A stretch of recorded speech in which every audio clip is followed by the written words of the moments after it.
Bonjour à tous et à toutes. Bienvenue à la 13e édition des Brown Bag Lunch, la première de l'automne 2021. Vous savez donc que cette activité est faite en collaboration avec le COPL, le Centre en optique photonique laser, qui regroupe 8 universités au Québec. Les deux objectifs de nos Brown Bag Lunch, faire découvrir donc les entreprises membres du pôle d'excellence en optique photonique du Québec, occasion de mieux saisir ce qu'elles font. Et aussi, puisque nous avons des étudiants qui sont participants, ça leur permet aussi de découvrir le potentiel des entreprises et dans certains cas, il y a des entreprises qui expriment aussi leurs besoins par rapport à la main-d'œuvre. Comme vous le savez, pour une grande majorité des entreprises, c'est un enjeu. Donc, notre Brown Bag Lunch a ces objectifs-là et qu'elle couvre. Donc, aujourd'hui, pour notre première Brown Bag Lunch de l'automne, nous avons donc deux invités, deux entreprises que je suis heureux de vous présenter. Premièrement, donc, nous avons l'entreprise Symbol Test System, établie à Gatineau. Nous aurons donc et nous entendrons son président fondateur, M. Simon Bolduc. M. Bolduc est un ingénieur donc qui travaille dans le domaine des télécommunications depuis plus de 25 ans. Il a fait carrière donc dans les télécommunications, comme installateur de systèmes de télécommunications en fibre optique depuis 1986. Il a travaillé donc pour Bell Canada, Bell Norton Research, Nortel, pour ne nommer que ceux-ci. Il a ensuite donc décidé de démarrer sa propre entreprise. Donc, au début des années 2000, M. Bolduc a créé donc Symbol, pour ne pas dire le diminutif de Simon Bolduc. Il nous l'expliquera peut-être amplement. Donc, Monsieur Bolduc donc, a vu l'opportunité avec l'éclatement de la bulle techno et suivant l'éclatement des bulles technologiques, Monsieur Bolduc a vu l'opportunité de déplacer ses activités de vente des équipements neufs vers les équipements en fibre optique d'occasion, toujours en se concentrant sur le secteur des tests et mesures optiques. Monsieur Bolduc, bienvenue. Alors, je vous cède la parole pour une présentation. Dernier petit point. Vous savez qu'en webinaire, les participants, vous pourrez, suivant la présentation de M. Bolduc, poser vos questions soit par chat ou Q&A et on les transmettra à M. Bolduc. Alors, M. Bolduc, à vous la parole. Bon, bonjour tout le monde. Je ne sais pas combien de personnes sont présentes, ça ne me le dit pas. Mais donc, Simon Bolduc, tel que présenté, effectivement, Symbol, c'est Simon Bolduc. J'avais pensé à ce nom-là, j'avais 9 ans, je voulais vendre des systèmes de son. Alors, oui, je ne suis pas ingénieur, je ne suis pas membre de l'Ordre des ingénieurs. J'ai fait un cours en ingénierie, j'ai été membre de l'Ordre des ingénieurs et j'ai ma première job comme stagiaire à l'Université de Sherbrooke. C'était installateur de systèmes optiques à Toronto, alors que la fibre optique commençait à se déployer, mais les sonnettes, peut-être que c'est déjà trop vieux parler de sonnettes, n'existaient pas. Les machines étaient brunes à l'époque. Et donc, j'ai été installateur 2 ans. Ensuite, Bell m'a recruté pour gérer l'installation de la fibre optique dans la région de Québec. Voulant faire de l'installation internationale, j'ai quitté Bell pour venir à Nortel parce qu'il y avait les gros projets en Arabie Saoudite. Nortel a perdu le contrat. Je suis resté collé à Ottawa. Fait que je me suis fait une vie à Ottawa. Moi, je viens de Plessisville, d'un Bois-Franc. Alors, je suis encore à Ottawa depuis 1991 et j'ai été à Nortel, BNR, ensuite à Enritsu comme vendeur pour Enritsu, ensuite à WG. WG, c'est devenu WWG, ensuite c'est devenu Acterna et aujourd'hui, après ça, ça a été JDS et aujourd'hui, c'est Viavi Solutions. C'est toute la même racine. Donc, je suis dans l'équipement de test depuis 1996, 98, vraiment là, dans la vente d'équipements de test et j'ai fondé Symbol en janvier 2000. Ça fait déjà donc plus que 21 ans que je suis à mon compte comme courtier, comme représentant, c'est-à-dire que je vendais les équipements fabriqués par d'autres. J'ai vécu le crash de 2001. Le crash des télécoms, il n'y a pas juste eu les tours du 11 septembre. et l'effondrement de la bulle technologique, ce qui fait que j'ai été un vendeur émérite en 1 an. On me demandait de donner des conférences de vente. Puis l'année suivante, j'ai rien vendu pendant 6 mois à force que Nortel n'achetait plus rien. À vrai dire, tout le monde n'achetait plus rien. Et tout le monde vendait son équipement à rabais tout partout. Ce qui a fait que quand j'ai vu qu'il n'y avait plus rien à faire à vendre du neuf, je me suis mis à vendre l'usager. Et c'est des organisations comme le COPL et comme Optech Montréal qui m'ont un peu sauvé parce que c'était l'époque où Jean Chrétien, premier ministre du gouvernement fédéral, a décidé de faire des bourses pour faire que les universités puissent se lancer en optique et se monter des laboratoires en optique. Fait que moi, j'ai commencé à vendre de l'optique usagée à tout ce beau monde-là, qui, en passant, n'avait pas le droit d'acheter de l'usager, mais on était inventifs. Et il y avait besoin d'acheter des choses. Même s'il y avait un budget pour faire les bourses, les fonds canadiens de l'innovation, ça ne veut pas dire qu'il y avait le budget que ça prenait pour réussir à acheter des OSA, qui étaient quand même assez chers à l'époque. Donc, Symbol a été en premier, et on continue à appeler ça Symbol, un vendeur d'équipements neufs, un courtier. Ensuite, quand l'usager est apparu, on a fondé la division Asset Relay. En français, on appelait ça relais équipement, ça sonne très mal, mais bon, il fallait avoir un nom en français. Et à partir de 2002, on s'est mis à vendre de l'usager et c'est devenu le plus gros facteur de notre chiffre d'affaires. C'est ce qu'on fait le plus, vendre de l'usager. Et où on s'est différencié, nous autres, pour ceux qui connaissent ma compagnie, c'est que nous autres, ce qu'on vend, ça marche. Alors que quand la bulle technologique a explosé, l'ensemble des entreprises qui ont ramassé de l'équipement usagé, c'est des entreprises qui étaient dans les ordinateurs usagés. Ils ne connaissaient rien des télécommunications, il n'y avait pas de background comme moi j'avais pris en étant un installateur. Alors, eux autres, tu le mettais en on, ça marchait, ça allumait, puis tu pesais sur les pitons, ça répondait, donc c'était bon. Moi, j'ai décidé que tout ce que je vendais aurait été optiquement testé. Ce qui a fait que je me suis engagé un technicien de réparation, calibration. Et avec ça, on s'est mis à vendre l'équipement qui était toujours en bon état de marche, qui était connu comme étant en bon état de marche. Si on n'était pas en mesure de le tester, on avisait le client que « Excuse, ça, je ne suis pas capable de tester ça, essaye-le, s'il n'est pas bon, tu me le retourneras. » Je me suis trouvé un peu au dépourvu. Je me suis rendu compte qu'un technicien, ça a besoin de vacances aussi des fois. Fait que n'avoir juste un, c'était pas la meilleure idée. J'ai engagé un autre technicien, mais là, j'avais un surplus de staff. Fait que j'ai décidé de commencer à vendre mes services technologie de réparation, de calibration à mes compétiteurs américains. Donc, on est très, très peu de joueurs dans l'optique usagée dans le monde. On est peut-être 20 et donc 5 majeurs. Et j'ai commencé à faire affaire avec ces gens-là qui se demandaient comment je réussissais à vendre des machines qui marchent, puis eux autres, ils ne marchaient jamais. L'équipement optique, c'est comme des autos, là. C'est toujours les mêmes problèmes qui apparaissent aux mêmes places. Fait que je me suis mis à vendre mes services qui m'ont permis de mieux utiliser le temps de mes techniciens.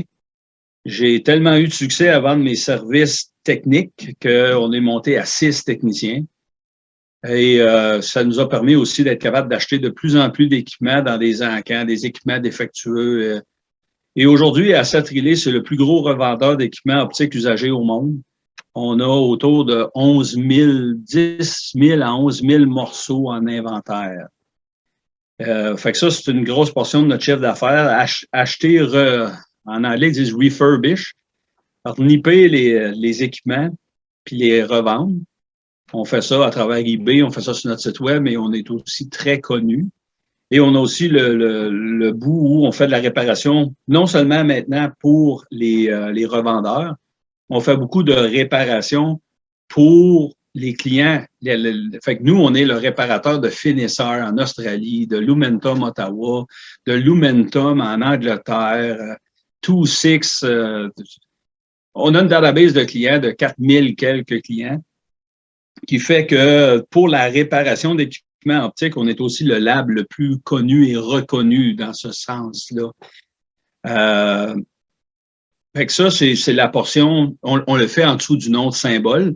La réparation, si vous voyez dans un de vos laboratoires un sticker avec le petit logo Symbol avec les flèches jaunes, avec des dates, là, ça, c'est un sticker de calibration qui montre qu'il a été calibré à telle date et à quelle autre date il devrait être recalibré. On fournit des rapports de data avec chacune des machines qu'on calibre quand c'est disponible, quand c'est possible de le faire. Donc, au niveau calibration, étalonnage, en français, là, on est vraiment très spécialisé, mais purement dans l'optique.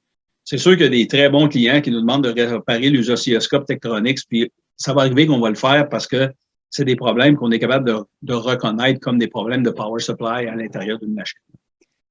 Donc, on fait calibration, vente, revente, réparation. Puis à un moment donné, avec notre clientèle qui est quand même large, on s'est rendu compte qu'il y avait de la demande pour des produits custom. Quelqu'un nous demandait quelque chose que ça n'existe pas, mais ça serait faisable. Puis avec un inventaire d'équipements usagés comme on est capable de prendre un morceau à droite, un morceau à gauche, mettre ça ensemble, puis créer quelque chose qui n'existe pas vraiment dans une boîte unique. Alors que ça peut vous prendre 2-3 machines pour faire quelque chose, ça se peut que je réussisse à consolider ça dans une pièce d'équipement. Et on a créé le groupe PhotonCom, comme Photonic Communication Instruments, qui se voulait être vraiment les produits neufs. On a eu beaucoup de succès avec des switches optiques basés sur des switches MEMS, à faire du custom. Quelqu'un qui veut avoir 2 switches, 1 par 4, puis 1 par 32 dans le même boîtier, 2 U, en utilisant des connecteurs LC, puis qui veut qu'ils sortent en avant ou en arrière. Quand tu appelles via vie pour demander un produit aussi custom que ça, oubliez ça, ça n'arrivera pas. Même Expo, ça serait probablement la même chose. Alors que nous autres, ben oui, on va t'arranger ça. C'est un peu la réponse que quelqu'un reçoit, là. Donc, PhotonCom est vraiment notre division où on vend du produit fait sur mesure. Donc, le phénomène du laboratoire d'optique qu'on a, c'est un laboratoire qui est à peu près unique.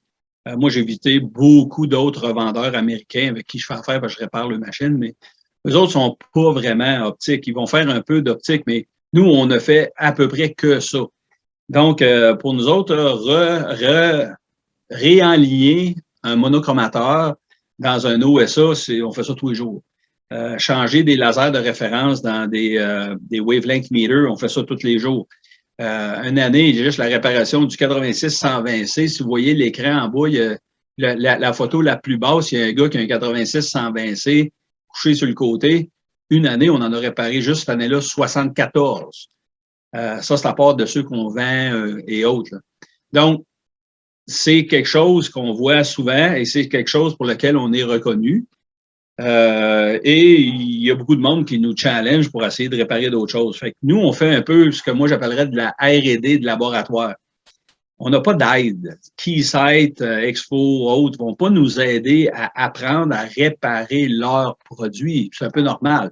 Le business, c'est où c'est leur centre de service qui prend un job, ou ils veulent t'en vendre un neuf. Donc, eux, ils vont pas me dire, autant Simon, veut le service manual, arrange-toi avec ça. C'est arrivé avec des lignes de produits qui ont été discontinuées. JDS nous a donné toute l'information pour calibrer et recentrer des atténuateurs optiques de marque JDS. D'ailleurs, ils donnaient notre nom si quelqu'un appelait chez Viavi, qui est ancien JDS, Viavi, appelle chez Viavi pour un vieux produit, ça se peut qu'ils donnent appel chez Symbole, ils vont t'aider. Fait que nous, il faut apprendre à réparer et j'ai un technicien qui ne fait que ça à temps plein. Fait que donc, c'est comme si je faisais de la R&D laboratoire. Je m'arrange pour que on ait une nouvelle recette pour réparer un nouveau produit parce que des clients ont de la demande. Le meilleur exemple que j'ai, c'est les Optical Spectrum Analyzer d'Anritsu, les MS9710B, C. C'est extrêmement difficile à réparer. Ils ont toutes l'air de casser de la même façon. À ce que je sache, il y a juste une compagnie en Chine qui semble être en mesure de réparer ça. Fait qu'on est sur le dossier pour réussir à les remettre au monde parce qu'il y en a beaucoup. Et on a beaucoup de clients qui aimeraient qu'on réussisse à faire revivre les OSA plutôt que s'en acheter un neuf. Et pour vous expliquer la business de l'usager, un client qui a une tour de production qui est basée sur une machine Anritsu et que son code a été écrit il y a 15 ans, puis que l'ingénieur de test qui a écrit le code, il n'est plus là, ou qu'il n'y a pas le budget pour faire tout reprogrammer sa station. Tout ce qu'il veut, là, c'est avoir la même machine dans le même trou, à la même place que l'autre était, puis que ça marche. Nous autres, notre business, c'est vendre des numéros de modèles. Fait que si quelqu'un, c'est ce modèle-là qu'il veut, parce que les commandes GPIB répondent à ça, ben c'est ça. Il faut réussir à ou y réparer le sien ou y en vendre un autre. C'est ce qu'on fait. Donc, là, vous voyez une liste d'à peu près tout ce qu'on taponne. On tripote dans probablement beaucoup de marques. Une chose qui serait intéressante à mentionner, c'est, vous voyez sur l'écran, il y a Fujikura. Depuis 2005, Symbol est le centre de service de Fujikura pour le Canada et le distributeur des produits spécialisés. Au COPL, vous allez voir une fusionneuse LZM, une fusionneuse au laser. Il y en a une à Lino aussi. Fait en plus des fusionneuses standards à arc, il y a des fusionneuses laser. Nous, on est le seul distributeur canadien qui vend les produits de spécialité comme les recoaters, les strippers spéciaux, comme le PCS100. Fait qu'on a beaucoup de clients au Québec pour ça. On est le fournisseur d'ITF, de Terraction, de Coractive, name it, là, aux clients, dans le fond. Nos clients au Québec, on les connaît tous, mais le Québec, c'est quand même un tout petit monde dans l'optique, à part la région de Québec. Il y en a quelques-uns à Montréal. Il y en a plus à Ottawa. Il n'y en a presque pas à Toronto. Puis quand vous traversez l'autre bord de Toronto, il n'y en a plus. La photo que vous voyez là, c'est des photos qui viennent de notre inventaire dans l'entrepôt. Donc, c'est du stock, il y en a beaucoup. Là. C'est un vrai entrepôt avec ici, tout est numérisé, chaque machine, même un module a un barcode. On peut vous dire, comme vous voyez une photo, c'est écrit ZK5, mais ça, c'est la bin. Fait un employé qui cherche à vendre une machine qui est quelque part dans l'entrepôt, il sait où la trouver. De la photo en bas à gauche, vous pouvez voir des cases en métal. Ça, c'est toutes des tunable lasers de Keysight, des bit rate testers. Je peux pas tout vous énumérer ce qu'on vend, là, mais tout ce qui est relatif aux télécommunications optiques, on est là-dedans. À partir de là, on est aussi dans un peu les stages. On tient plus de table optique parce que c'est jamais à bonne grandeur, c'est jamais trop à bonne place, c'est jamais. Là. C'est un peu plus complexe, mais des stages, du micro-positionnement, des contrôleurs, on en a beaucoup de ça. Là. Fait que si jamais vous êtes un étudiant on se fait demander de monter un laboratoire, appelez Papa Bolduc qui risque d'être capable de vous dire « Ouais, tu penses à ça ». Une des choses qu'on vit souvent, c'est que de mon expérience comme manager à Nortel, quand tu as un nouveau qui rentre, tu l'envoies au test engineering parce que tous les ingénieurs veulent être designers. Fait que tu les envoies en vérification puis en test au début de leur carrière parce que c'est comme le premier pas pour comprendre ce qu'on fait. Et souvent, les gens, ils regardent les catalogues de Keysight Flambette en ligne puis ils disent « J'ai besoin de ça ». Je vous incite fortement à tous ceux qui m'écoutent à penser un peu à la McSween. En ai-je vraiment besoin? Vous allez vous rendre compte que d'acheter une switch optique flambant neuve, ça vaut autour de 500 à 1000 piastres américains du port. Alors qu'une switch optique usagée, ça se peut qu'on vous en vende une à 50 piastres le port. Ces specs vont être les mêmes. Donc, acheter du neuf, ça a beaucoup d'avantages quand vous êtes dans des technologies qui existent, des technologies récentes. Si vous travaillez sur du 400 gigs, vous avez besoin d'un modulateur 400 gigs avec un générateur de trafic, oubliez ça, venez pas voir un vendeur d'usager. Il n'y en a pas. Mais si vous avez besoin, après ça, de sortir votre signal à 400 gigs à travers d'une switch optique single mode, la switch optique d'il y a 25 ans ou la switch optique d'aujourd'hui a fait le même job. Un Optical Spectrum Analyzer d'aujourd'hui a un très faible avantage sur les vieux modèles comme le vieux Endo AQ6.7B que je vendais quand j'ai été vendeur de Endo en 2000. C'est la vitesse des processeurs, c'est-à-dire le OSA lui-même, son écran, le computer à l'intérieur, l'ordinateur, là, il roule plus vite. Mais l'absolute accuracy, la lecture, le monochromateur qui fait le filtrage de la lumière en dedans, là, sa réponse est à toute fin pratique la même qu'une vieille machine. Donc, si vous n'êtes pas dans une phase de montage où vous devez vraiment aller super vite parce que votre robot est en train de coller des collimateurs à une vitesse de fou, puis vous avez besoin d'avoir, je sais pas, moi, 20 lectures à la seconde, ben, et vous faites du lab, puis vous avez besoin de voir une trace sur un OSA, un vieux AQ6.7B à moitié, même en bas la moitié prix d'un neuf, va être joyeusement satisfaisant pour vous, puis on va vous donner une garantie d'1 an sur la machine, tout comme au Yokogawa, vous donnez une garantie d'un an sur une neuve à 40 000 $. Donc, pour les jeunes qui sont dans le début, dans le test engineering, que vous avez des choses, du questionnement, à savoir qu'est-ce qui existe, qu'est-ce que vous pourriez utiliser pour faire tel genre de test. Je me fais un grand plaisir, après 21 ans d'expérience, et plus que ça, parce que j'étais vendeur avant pour ces compagnies-là, de répondre à bien des questions. Fait que simon@symbole.ca. D'ailleurs, une des prochaines choses, parce que je suis un peu tranquillement en train de ralentir, moi ici, puis j'ai de la relève à l'interne, je me prépare à faire un blog sur le test engineering où on va parler de sujets bien précis. Là. On est en train de travailler une série de pages et de vidéos sur la polarisation, les tests de polarisation, parce que c'est bien à la mode avec les nouveaux réseaux super haute vitesse. Donc, faire de la polarisation, la mesurer, la contrôler, c'est le genre de choses que je vais me mettre à publier. La page que vous voyez là, d'ailleurs, elle parle de FiberPro. FiberPro, c'est une des compagnies qu'on vend et qui est spécialisée dans la polarisation. Et comme vous pouvez voir, là, les typicaux qu'il y a tout partout sur l'écran, c'est vraiment des endroits où on a shippé du stock. Il nous resterait à shipper au Groenland, ce qui n'est pas arrivé à ce que je sache. Puis en Russie, c'est pas clair.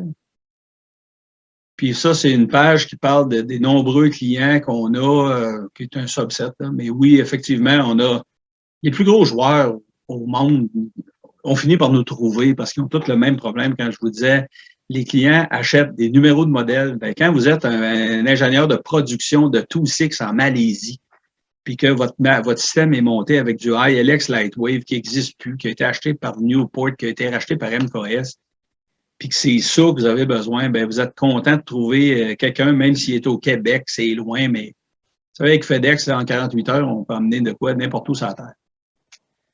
Donc ça vous présente Symbole. Est-ce que j'ai des besoins en embauche?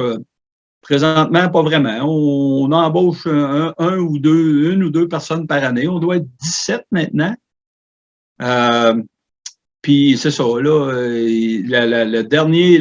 la chose qui nous attire maintenant, c'est que on va bâtir un nouveau laboratoire pour déménager tout le staff technique. On va garder l'entrepôt où aller. On va bâtir dans notre édifice actuel. On va sortir une construction neuve, faire un laboratoire flambant neuf. Et j'espère en 2023 ouvrir un laboratoire collaboratif. J'espère bâtir 4 salles ici. Et le projet, j'en ai parlé avec un VP de l'INO et avec l'Université Carleton à Ottawa. On va offrir ces salles de laboratoire-là gratuitement à l'ensemble de la communauté québécoise et outaouaise, qui inclut Ottawa, pour des startups, pour des idées. Et le but ici, c'est pas de créer des compagnies d'affaires. Moi, c'est de faire des proof of concept. C'est-à-dire, si vous avez une idée incroyable, là, puis vous pensez que ça peut se faire, mais vous n'avez pas l'équipement pour tester ça, vous avez besoin d'une table optique 12 stages, vous avez besoin d'un OSA, un tunable laser, des switches, des power meters, je vais vous offrir ça gratuitement dans mes laboratoires avec une salle, avec une barrure, vous pouvez barrer votre porte, avec des bureaux à l'étage, avec une cafétéria. Puis c'est ma legacy pour le monde qui veut faire du test optique. Gatineau, il n'y a pas juste Québec. Il pourrait avoir autre chose qu'à Québec, ça pourrait être Gatineau. Fait que j'espère attirer des gens qui vont peut-être vouloir rester à Gatineau après ça, puis se partir une business photonique, puis créer, parce que moi, je suis le seul à Gatineau. Tout le reste est à Ottawa. Il y en a une gang à Ottawa, mais moi, de mon bord, il n'y en a pas d'autres. Fait que j'aimerais ça qu'il y en ait d'autres. C'est un trip que j'ai. Fait que c'est ça qui est le futur de Symbole. Ça va être qu'on continue, puis en plus, on va essayer d'aider les startup companies dans le domaine.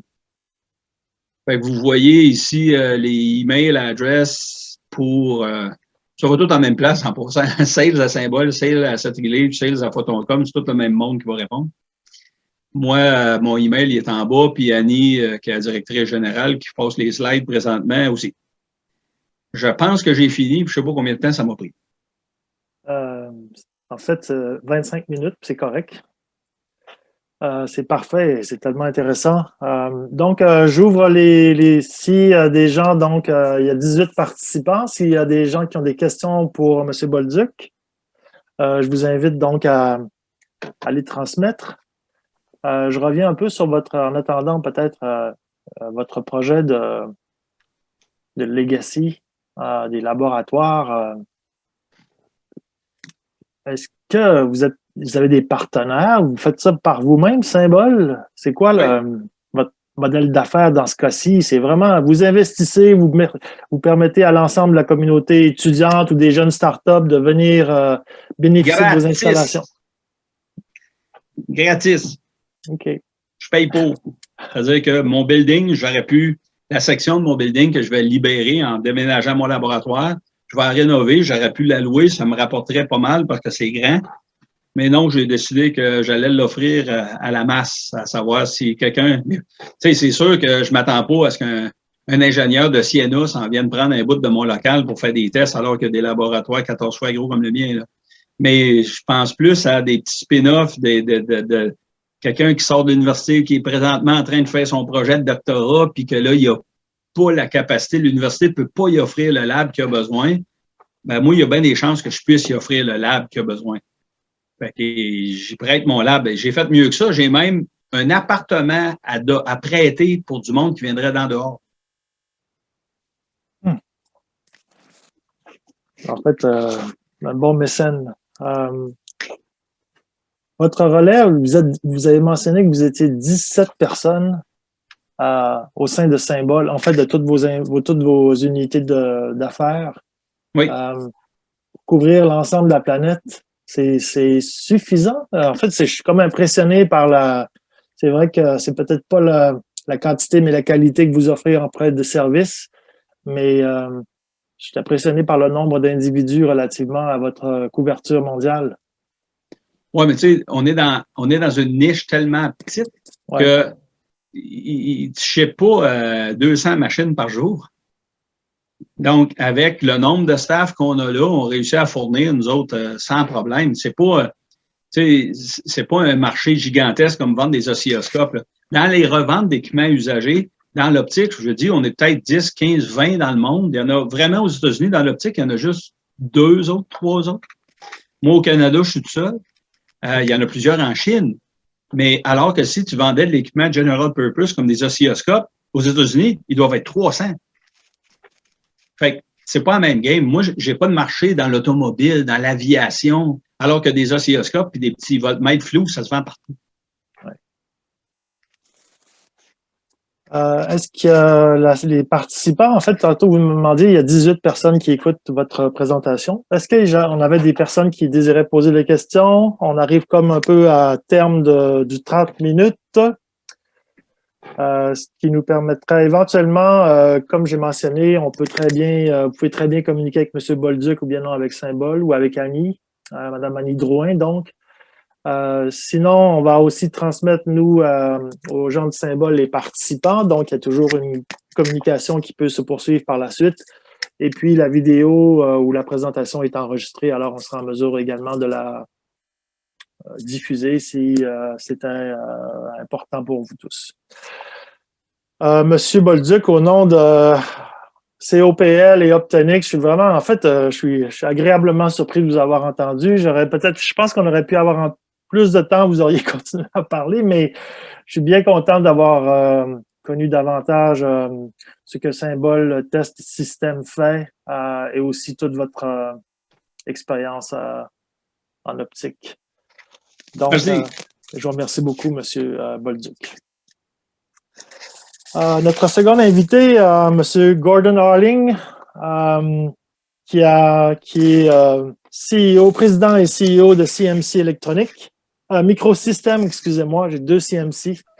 A obtenu donc un baccalauréat en sciences appliquées de l'Université de Toronto et une maîtrise en ingénierie physique de la Polytechnique de Montréal. Il a travaillé dans le domaine de la recherche et du développement dans de grandes entreprises comme Mitel, Novatel et Dalsa. Il a été fondateur et PDG de plusieurs entreprises en démarrage, dont Gold Semiconductor, Elliptic Technology et Innotime Technology.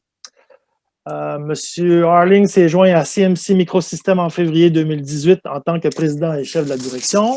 Donc aujourd'hui, Monsieur Harling nous présente CMC Microsystems, une vue générale, mais il va également nous parler d'un projet qui lui tient à cœur, en l'occurrence Fabric, pour Fabrication of Integrated Components for the Internet Edge. Monsieur Harling, bienvenue à vous.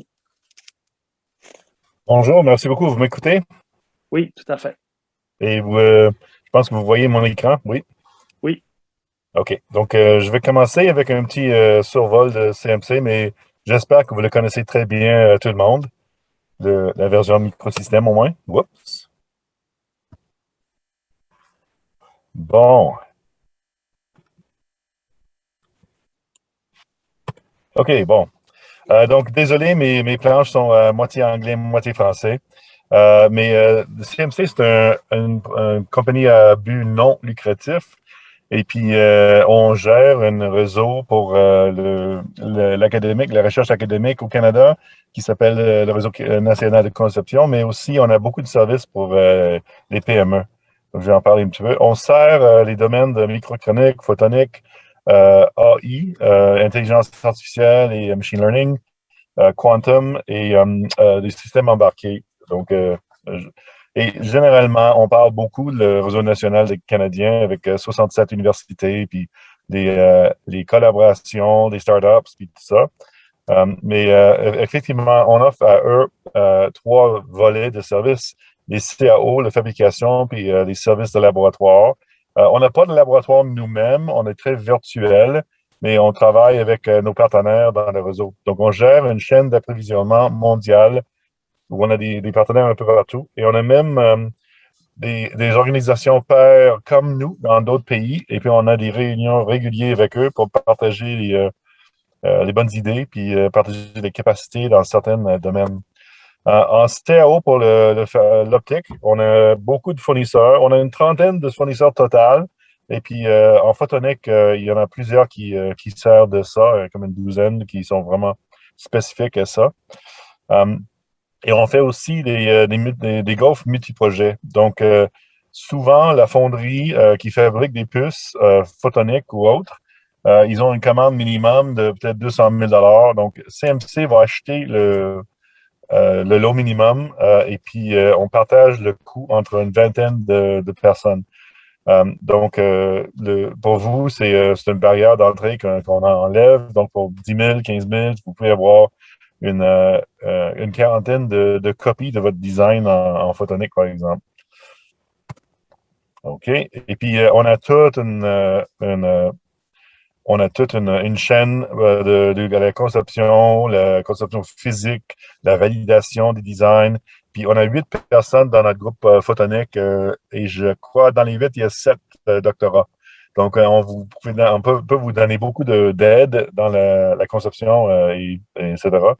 Et on commence à voir un chevauchement entre quantum et photonique. Donc, je vais en parler un petit peu plus tard. Et on travaille beaucoup avec Global Foundries aux États-Unis. Et eux, ils sont en train de lancer un nouveau procédé où il y a la microélectronique 45 nanomètres qui est jumelée avec des fonctions photoniques qui sont sur la surface. Et donc, nos ingénieurs sont en train de travailler sur ce projet-là, à faire des blocs que vous pouvez réutiliser. Les blocs sont caractérisés, mesurés et tout ça.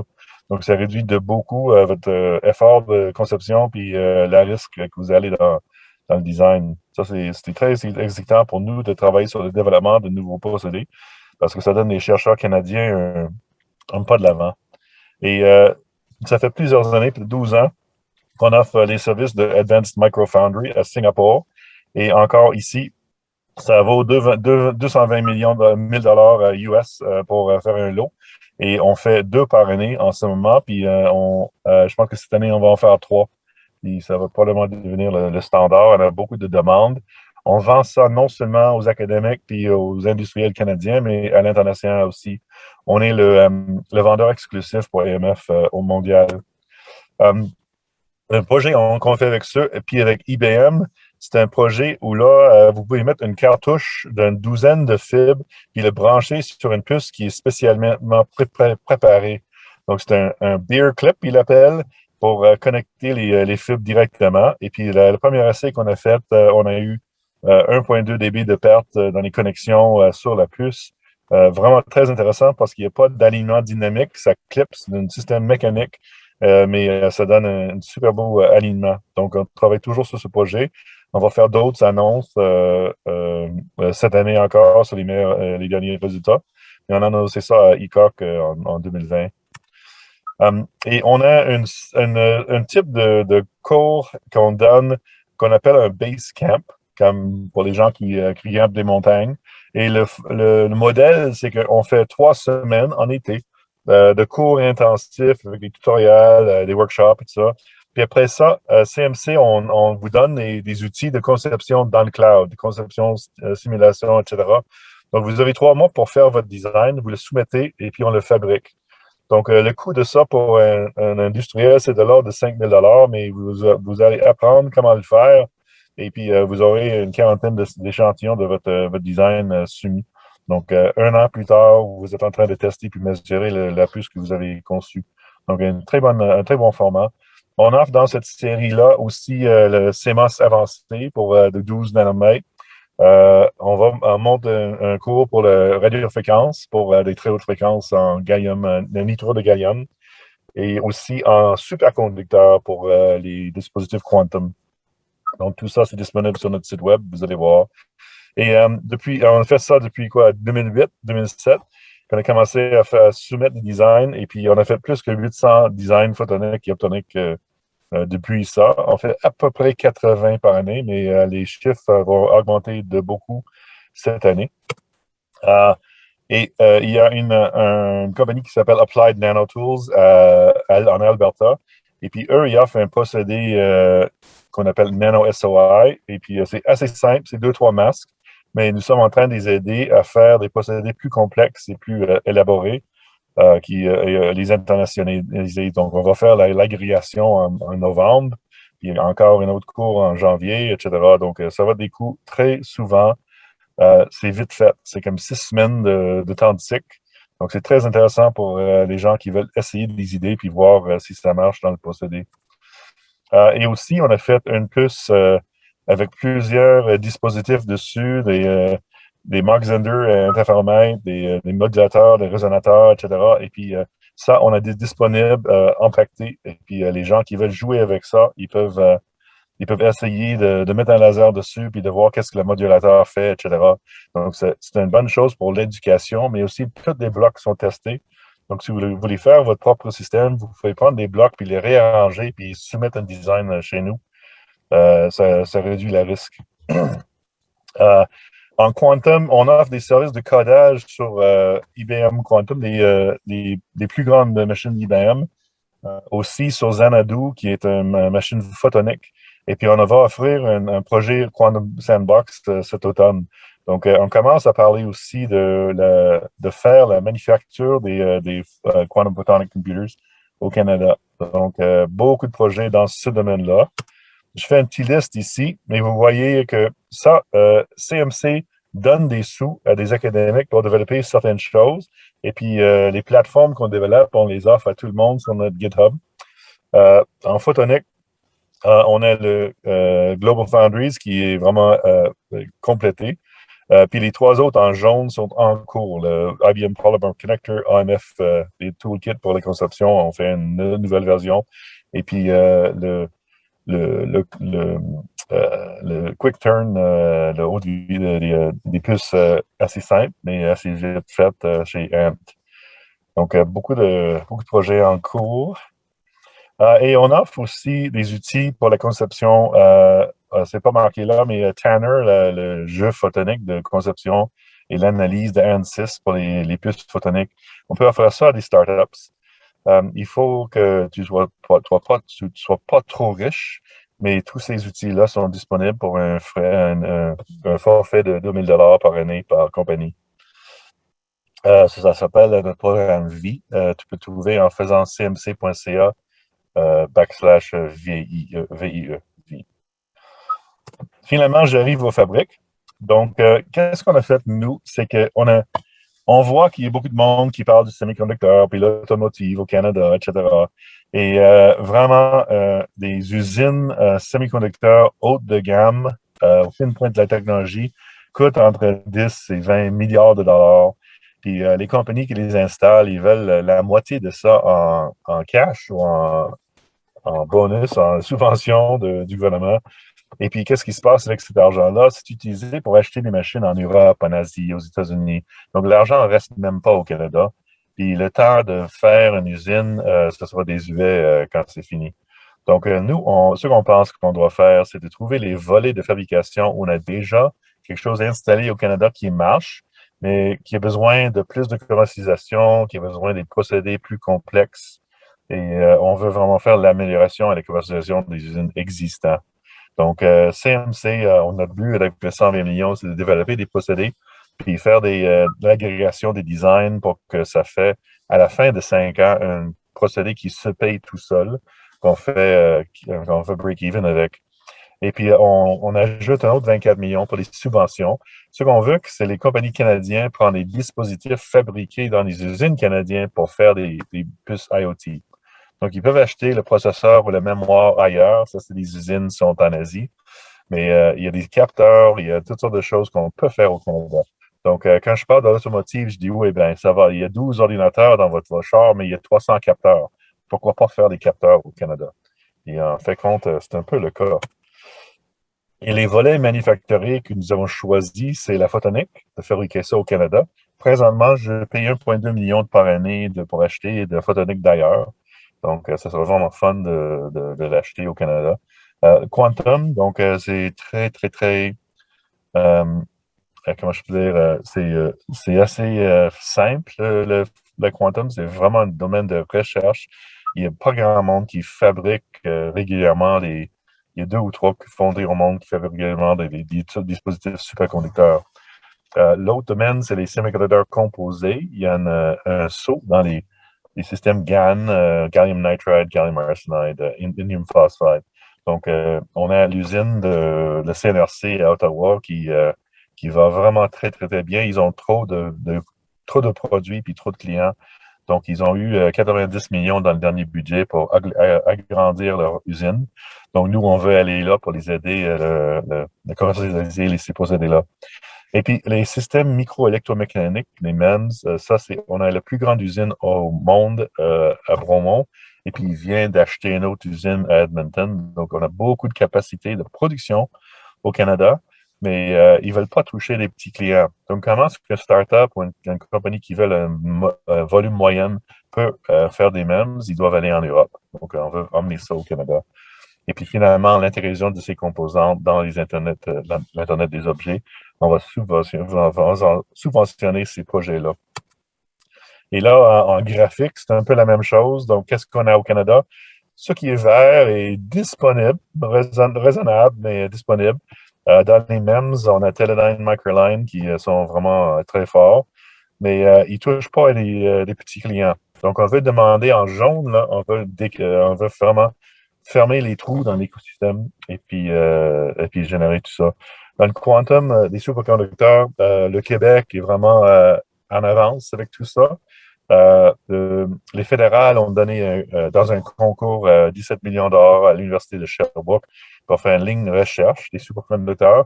Et le gouvernement du Québec, ils veulent faire ça plus grand, avec plus de performance au C2MI. Donc, ils ont réservé des fonds pour faire une usine de quantum superconducteur là-bas. Puis nous, on va faire la conception des procédés avec les designs de référence, puis les démonstrateurs et tout ça. C'est ça un peu, un peu l'idée.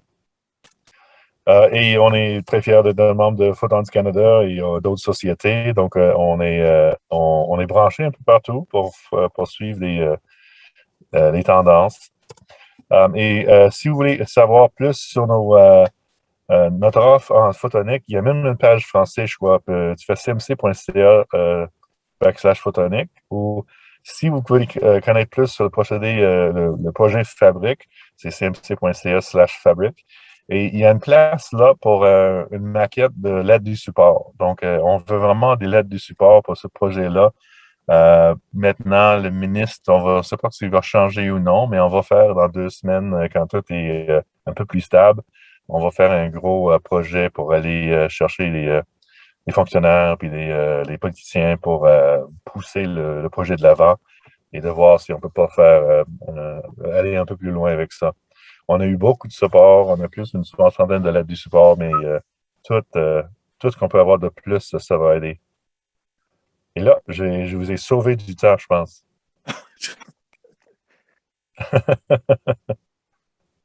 En effet, Gordon, mais c'est correct. Merci. Merci. Est-ce que, donc, période de questions. Alors, est-ce qu'il y a parmi nos participants des gens qui ont des questions à poser à Gordon par rapport à CMC, Microsystem ou bien non le projet, donc, Fabrique également sur lequel il lead, donc, ce dossier-là. Est-ce que nous avons des questions ou c'est clair pour tout le monde? Donc, je veux juste récapituler un petit peu par rapport à Fabrique également. Tu as mentionné sur votre site Internet s'il y a des gens ou des entreprises qui désirent appuyer le projet, il y a tout ce qu'il faut pour pouvoir venir le faire. Qu'en est-il donc des entreprises utilisatrices potentielles en regard de ce projet-là? C'est quoi leur appui? C'est quoi l'appui que vous avez par rapport à ces entreprises? Puis quelles sont-elles, si possible? Ben, si vous voyez sur le cmc.ca /fabrique, c'est des grands, des petits, puis c'est des universités qui sont très branchées aussi. Une qui m'intéresse beaucoup, c'est que TELUS, le CTO de TELUS nous appuie, et puis eux, ils ont un marché pour les produits IoT qui se branchent avec le réseau de TELUS. Donc, si vous êtes certifié pour aller sur le réseau, ils vont annoncer ça sur le TELUS Marketplace. Et puis, lui, ce qui lui intéresse, c'est s'il y a des composantes qui sont fabriquées par les gens de fabrique, il veut mettre comme un symbole canadien, une feuille d'arabe ou quelque chose pour indiquer que c'est fait au Canada pour les gens qui veulent acheter canadien. Donc, c'est vraiment super intéressant. Puis, il y a les petites compagnies d'IoT qui appuient en photonique et à une vaste gamme de gens. Mais la liste des 14 personnes qui sont des fondateurs, si tu veux, sont là. Donc, en quantum, c'est OneQubit, puis Xanadu. Il y a UBC, Toronto, McMaster et puis Sherbrooke, qui sont les 4 universités qui sont là-dedans. Et c'était vraiment... je pense que ça prend feu un petit peu, celui-là. Donc, on a fait des articles aussi dans Global Mail, Financial Post, Research Money. On essaie de vraiment d'avoir un impact plus large que juste dans notre petit domaine. Et puis, la mise en place de ce processus, de cette mise de fabrique dans une perspective à court terme, moyen terme, ça représente quoi en termes d'années pour être opérationnel? Je ne devais pas le dire, mais nous sommes en train de faire les projets au fur et à mesure à notre rythme. Mais ça sera vraiment une accélération de ce qu'on fait maintenant. On a identifié 14 projets ou 14 procédés en photonique, en MEMS, etc. Et puis, ce qui m'intéresse beaucoup, c'est le chevauchement. Est-ce qu'on peut faire photonique plus MEMS? Est-ce qu'on peut faire quantum plus photonique? Donc, on a identifié 14 projets qui bouffent la moitié du cash, mais on a beaucoup de place pour d'autres projets qu'on puisse ajouter. Donc, dans le court terme, on a déjà des procédés qui sont en mouvement, qui poussent vers dans cette direction-là, mais on veut ce projet pour l'accélérer de beaucoup. OK. Est-ce qu'il y a des questions dans l'auditoire? Sinon, Gordon est vraiment clair dans l'ensemble de ces... Il reste encore un petit peu de temps. J'en ai une. Peut-être parler des différents logiciels auxquels les étudiants peuvent avoir accès via CMC de la part de Madison Riling. Donc, Gordon? Oui, pour les étudiants, c'est un buffet sans fond. On a 32 fournisseurs. Donc, pour la microélectronique et même la photonique, il y a Cadence, Synopsys puis Mentor. On a RSoft, on offre le Numerical, OptiWave, Design Workshop, c'est souvent utilisé pour le photonique aussi. Et puis, tous des outils de simulation. On a aussi un CAD Compute Cluster qui offre 46 teraflops. Donc, si vous avez des grosses simulations à faire, vous pouvez le lancer sur la machine. Et tout ça, c'est inclus pour les académiques. C'est 1 000 comme membre de la faculté nous paye. Et puis, il enregistre toute son équipe. Les chercheurs, les étudiants, les postdocs, ils vont tous sur son équipe. Et pour 1 000 $, ils ont tous accès à tous ces outils, incluant le hardware. On a beaucoup d'outils en intelligence artificielle aussi, qui est super intéressant pour l'IoT. C'est de faire le processing au edge de l'Internet. Donc, on a un système pour le training, la formation des neuronnes nets, ce qui est de 8 pétaflops, qui peut héberger 1000 personnes à la fois. On a l'accélérateur de 46 teraflops. On a un émulateur pour les CPU, GPU, etc.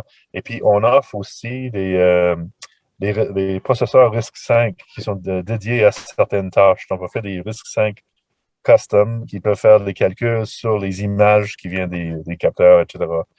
On a aussi un procédé pour faire des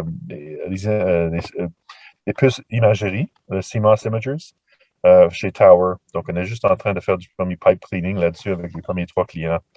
Et on va offrir ça régulièrement. Vous serez capable de faire des capteurs d'images custom à votre guise. Il ne nous manque pas grand-chose finalement au Canada. Voilà. Il y a toute une gamme. Donc, on va bientôt sur notre page web, c'est très bien caché, mais je vous ai montré que /Photonics, ça vous donne tous les produits photoniques. On a la même chose pour MEMS, la même chose pour Quantum, la même chose pour AI, trait d'union ML, bien caché, mais on va mettre des boutons sur la page web principale à un moment donné, puis vous avez un accès plus facile s'il y a une technologie spécifique qui vous intéresse. La majorité de vos clients, Gordon, ils sont du Canadien ou bien non, ils viennent d'un peu partout dans le monde? Ça dépend un peu. Donc, avec AMF, par exemple, on est exclusif pour tout le monde, sauf qu'eux, ils traitent Japon puis la Chine personnellement, mais nous, le reste du monde, on accueille tout le monde. Donc, on a des clients de partout. Global Foundries, nous avons donné l'accès à toutes les Amériques du Nord et du Sud. Donc, on a des gens d'Uruguay puis Brésil, etc. Et on ne veut pas concurrencer nos organisations pairs dans d'autres pays. Donc, on fait un échange dans ces cas-là quand ils offrent le service. Mais le service de CMC est assez particulier puis assez détaillé. Il y en a qui offrent juste le fab. Il n'y a pas de CAO, par exemple. Ou ils offrent le CAO puis pas de fab. Donc, je pense qu'on a une très belle offre. Et souvent, on partage des clients avec d'autres. Ils vont nous envoyer des gens de l'Arabie Saoudite ou de l'Inde. On offre aussi Cadence. Nous avons demandé, on offre les outils Cadence à travers le Canada. Ils voulaient savoir si on peut faire la même chose pour les États-Unis. Donc, on leur charge 2 fois plus. On leur fait payer beaucoup de factures, mais on offre ça dans les universités américaines. Et puis, la beauté de ça, c'est qu'ils viennent dans notre fabrication. Puis eux, on les charge un différent prix que nos Canadiens. Donc, ça nous aide à subventionner les Canadiens encore plus. Vous chargez en US? Oui. Oui. C'est bien. Donc, écoutez, s'il n'y a pas d'autres questions, merci Gordon. Je sais que tu étais également à l'extérieur, donc à Calgary. La beauté de l'Internet nous permet donc d'avoir ta participation aujourd'hui. Alors, si il n'y avait pas d'autres questions, je tiens à remercier donc M. Simon Bolduc aujourd'hui de Symbol Test System. Peut-être que vous vous connaissez toutes les deux. Enfin, ça aurait été l'occasion d'échanger. Et puis Gordon Harling, donc CEO de chez CMC Microsystems. Donc, ça met fin à notre premier Brown Bag Lunch de l'automne. Le prochain aura lieu le 8 octobre, où est-ce que nous aurons entre autres Créaform qui viendra donc nous entretenir de leur expertise. Donc, au nom de COPL et Optonic, je voudrais encore une fois vous remercier d'avoir assisté donc à ce Brown Bag Lunch et au plaisir. Bonne fin de journée, bon week-end.